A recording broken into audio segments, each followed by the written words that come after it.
қазақ халқының санасында қорқыныш түстердің біріндей болған Семей ядролық сынақ полигоны.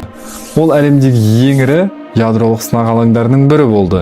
1949-89 жылдар аралығында 456 ядролық сынақ өткізілді. Оның ішінде 116 атмосферада, 340-ы жер астында жүргізілді. Сынақтың салдары өте ауыр болды. Кейбір жарылыстардың қуаты Хиросимаға тасталған атом бомбасынан ондаған есе күшті болған. Адамдар арасында қатерлі ісік аурулар көбейді. Лейкемия, қалқанша без аурулары, туа біткен кемістік, бедеулік пен генетикалық мутациялар, сәуле аурулары, ресми бағалаулар бойынша радиация әсеріне 1 миллионнан астам адам ұшыраған.